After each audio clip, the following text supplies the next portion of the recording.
पश्चिमी रेलवे के मुंबई मंडल के स्टेशनों पर एक एसी पोर्टेबल मशीन मौजूद रहेगी जो हार्ट अटैक आने पर यात्रियों की जान बचाएगी। इस मशीन को ऑटोमेटेड एक्सटर्नल डिफिब्रिलेटर कहते हैं। शुरुआत में यह 20 रेलवे स्टेशनों पर लगाई जाएगी।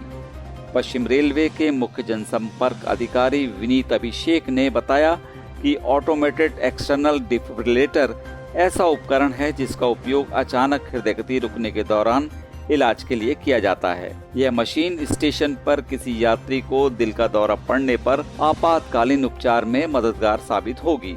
एईडी को इस तरह से डिजाइन किया गया है कि इसका उपयोग आम यात्री भी कर सकेंगे।